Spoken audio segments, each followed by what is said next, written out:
Now, ABC 7 News at 6 on your side. And right now at 6, ABC 7 following two major breaking stories. First, former President Trump has been acquitted of inciting the deadly riot at the Capitol. Just in, the former president is now responding. We'll have that in just a moment.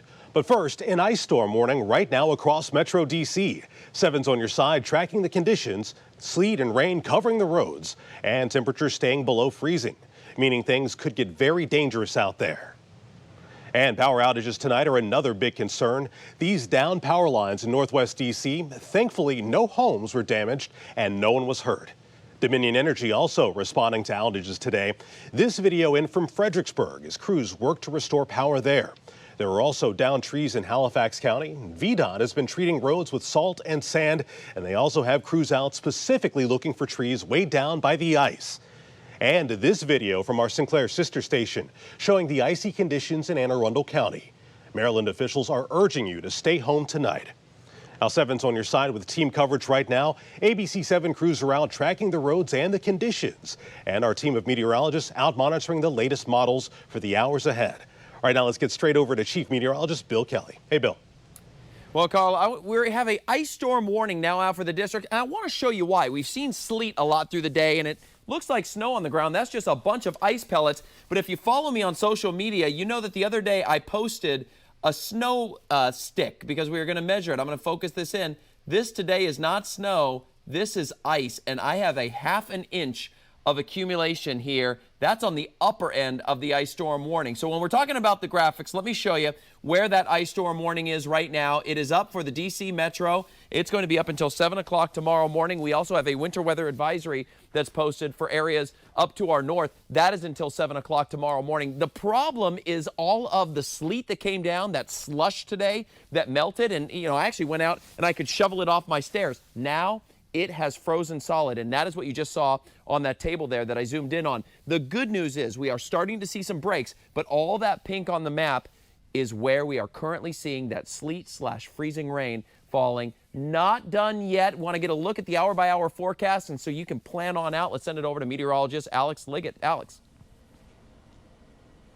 Thanks, Bill. And, you know, as we head through the evening hours, still have a little bit of precipitation left, but I think this will really diminish in intensity and really kind of kick out of here later on this evening. As we look at our Snow Watch 7 Futurecast, you can see just over the next hour, this really begins to push to the east and diminish in intensity. I think we will still have some little areas of freezing drizzle lingering across the region, but look at those surface temperatures. We're talking in the upper 20s in the outlying suburbs, right around the 30-degree mark, but below freezing along the 95 corridor. Heading overnight towards midnight, more of the same dry conditions for the most part. Again, could have some patches of fog or drizzle across the region. That would be freezing drizzle as it is below freezing. As we get towards 7 o'clock in the morning, this is why the ice storm warning is continuing through then, because still at or below freezing. You have to go towards 9, 10 o'clock tomorrow morning until we finally get above freezing. As we head through the afternoon, should approach the 40-degree mark, so we should at least see some melt. But until then, definitely be staying off the roads. We're expecting them to be pretty treacherous as we head overnight. Alex and Bill, thank you very much. And continuing our team coverage right now, let's go to ABC 7's Kevin Lewis live in Prince George's County. And Kevin, how is it looking where you are? Well, Carl, I haven't seen anything like this in the D.C. area for a while. Take a look at this Prince George's County police car here in Upper Marlboro. It is completely coated with ice. There are icicles here around the front driver's side tire and all the way down. Storm Track 7, that's what we use to get out here. And I took the ice scraper on the windows to Storm Track 7. It easily took me 5 to 10 minutes, and you really had to work hard because this stuff is coated on the vehicles.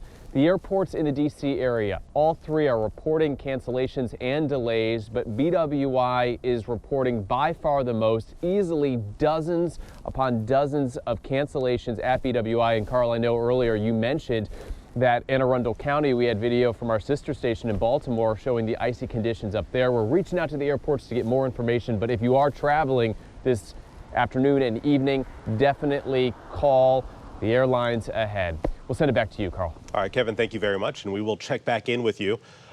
That's Kevin out of Prince George's County. Now we go down to Stafford County, Virginia, where we find ABC 7's Tobias Rodriguez. This is the same area that power crews were out earlier due to outages. Now, VDOT says that Stafford and Fredericksburg are getting the brunt of the storm. Tobias, what are the conditions out there where you are?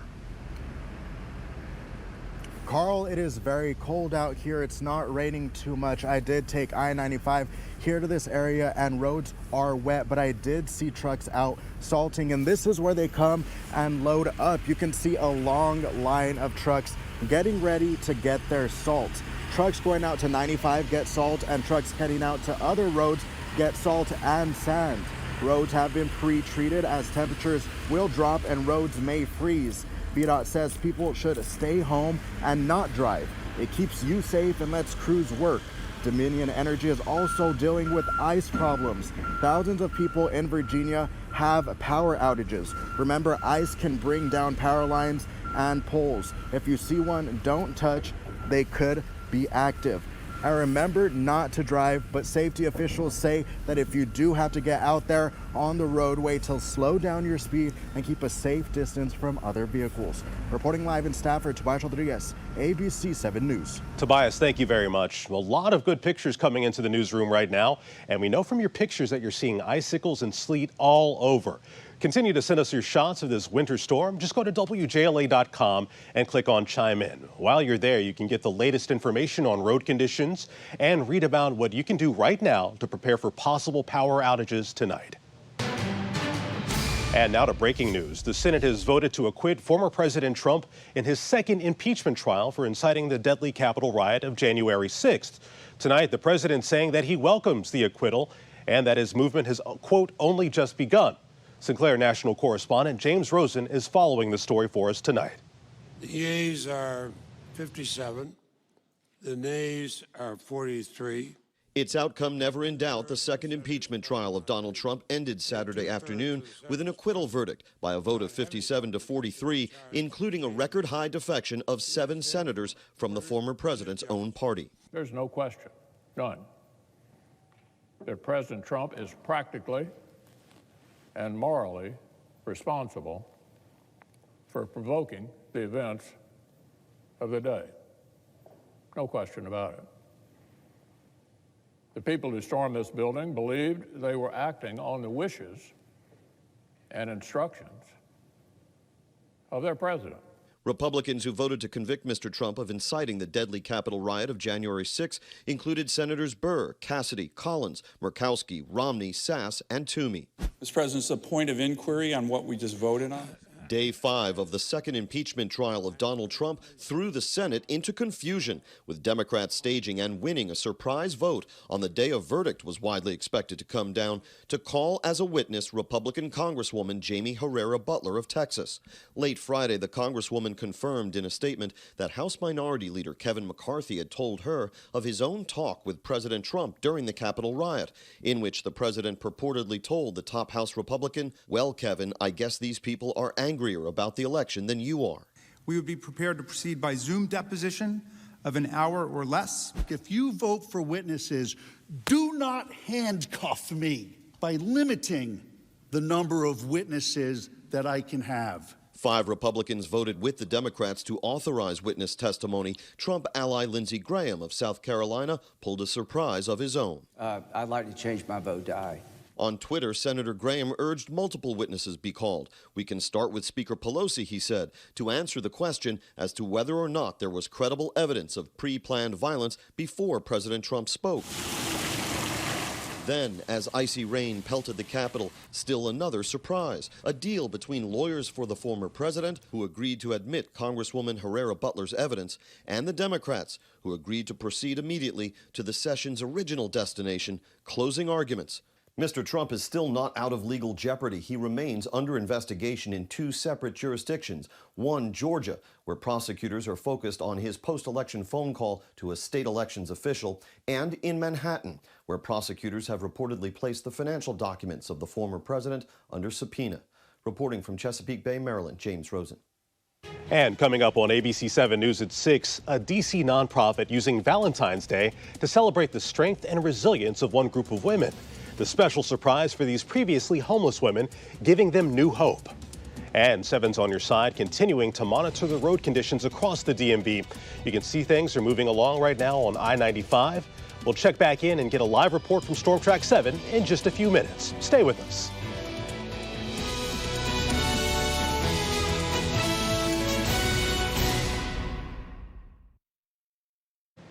Well, today's weather not stopping vaccination efforts in Fairfax County.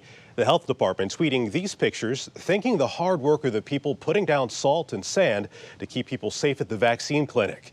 They also thank the wheelchair brigade for helping people get to and from their cars.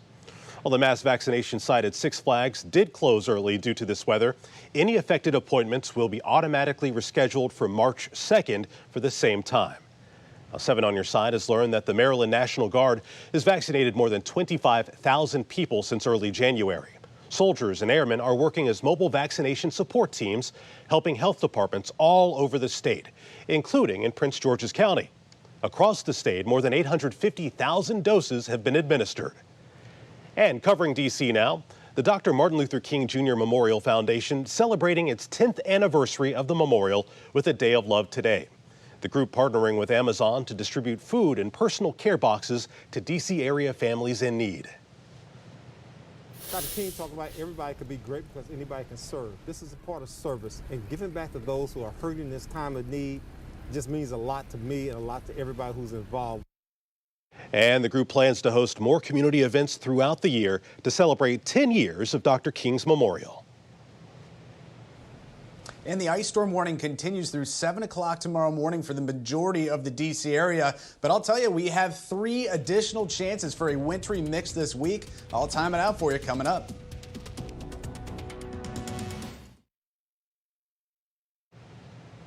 And new tonight, a D.C. nonprofit that normally saves and rearranges used flowers is turning its attention to something else. They are providing a special Valentine's Day for homeless women living with mental health challenges. ABC 7's Justin Hinton explains.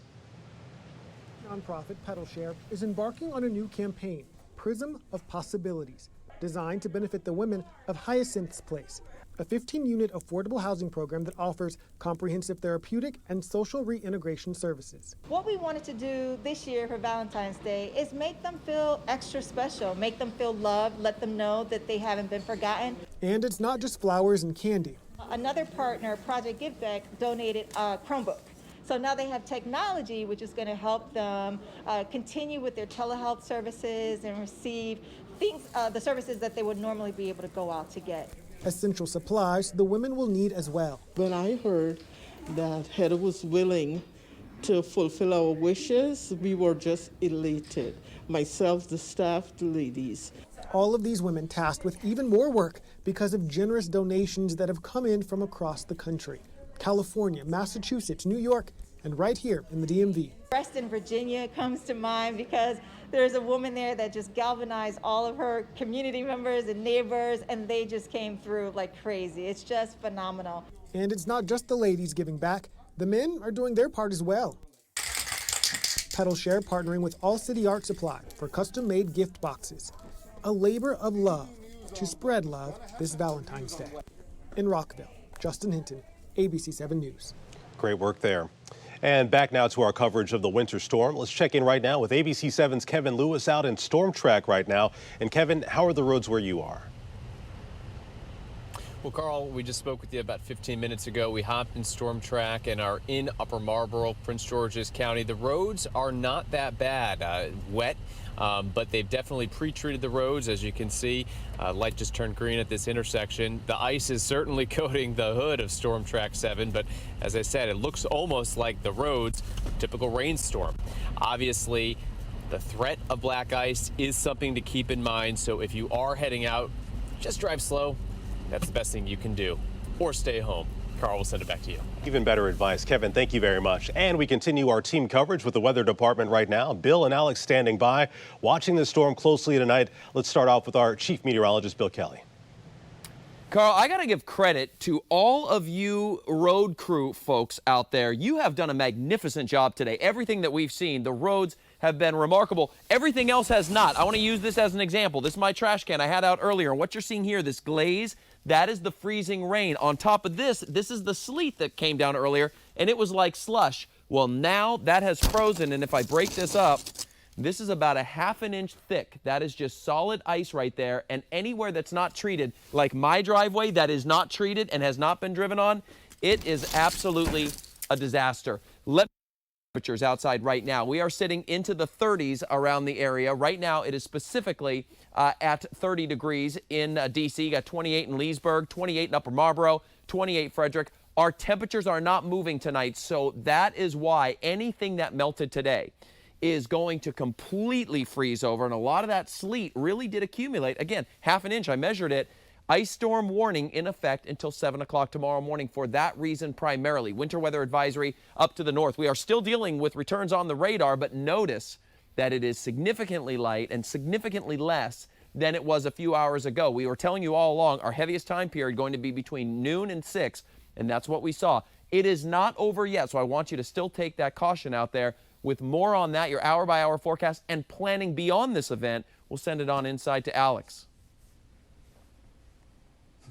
Thanks, Bill. And Bill, I had a bit of a rookie move earlier today. I totally forgot that I had my windshield blocker, to cover it before all the sleet and snow. And yeah, guess who forgot to use it? This guy right here, of course. But I guess it doesn't really matter because I'm not going to be driving anywhere anytime soon. Live look right now at our Storm Watch 7 Futurecast. Going forward in time through the evening, we should see the precipitation come to an end over the next couple of hours. Could have some patches of freezing drizzle hanging around. So you see the temperatures below freezing overnight into early tomorrow morning. So the ice is not going anywhere. And if anything, with sunset now, we're really going to start to see that freeze a little bit more on the solid side. Let's get towards 9:30, 10 o'clock in the morning. You see temperatures getting closer to freezing in the outlying suburbs, above freezing closer to the 95 corridor, finally above freezing everywhere by noon. I think we'll see highs tomorrow closer to the 40-degree mark by the afternoon, but unfortunately not much in the way of sunshine, if any. Really not expecting much because we see a system skirting by to the south and east. It could bring a couple of showers,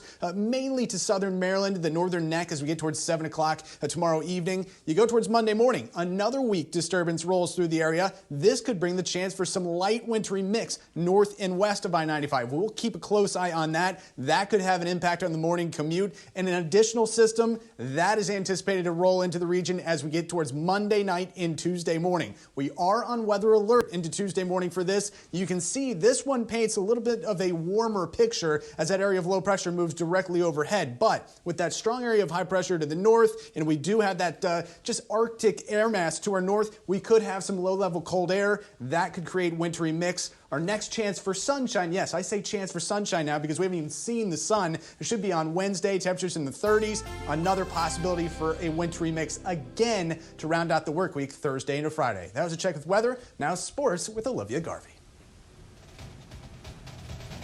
All right, Alex, thank you. Coming up next in sports, we spoke with Taylor Heineke on what signing with Washington means to him. Plus, the Hoyas looking to bounce back today against Butler after a tough loss earlier in the week to Creighton. We'll have highlights next. Stay with us. And now, the Toyota Sports Desk, brought to you by your local Toyota dealers. All right, the Washington football team we know is looking for that big named quarterback. But this week, they made a deal with a guy at that position. He's pretty popular at quarterback. And he's a guy that could easily compete for that starting role in the 2021 season. Now, Taylor Heineke really proved his worth during that wild card game against the Tampa Bay Buccaneers, proving Washington might want to keep him around in 2021. And that's exactly what Ron Rivera did, signing Heineke to a 2-year, $8.75 million deal. And in an Only on 7 interview, Heineke gave us just one word on what this signing means to him. If you had one word to describe the Taylor Heineke story, what would you use and why? Perseverance. And you can throw adversity in there too. Ever since I was a small kid, been told I was too small, too short, not fast enough, didn't have a strong enough arm, stuff like that. And it's easy to give up. It's easy to quit. It's easy to listen to those people. But again, it goes back to my dad. He was the one that kept on pushing me. If you want to go get it. You can do it. So again, I wanted to quit football 3, 4, 5 years in a row back when I was younger, and he kept on pushing me to keep on playing. It's a game of life, and I'm happy he did that. Well, we're happy he's staying. All right, let's get to some college hoops here. Hoya's hosting Butler. Hoya's on fire deep from behind the arc. Javon Blair drilling this one early. Hoya's 52% from the three-point. And a couple of milestones for Javon Blair. And at the end of the first half, his 1,000th point as a Hoya. That's the way to do it. Later, Jamarco Pickett getting his 1,000th point as well. Hoyas win it 78-63. And lastly, in women's college basketball, head coach for the women's Maryland basketball team, Brenda Fries, is going for her 500th career win in the program. She's looking to do it tomorrow against Nebraska. We'll be right back. Thank you so much for joining us. We'll see you back here tonight at 11. Be safe out there.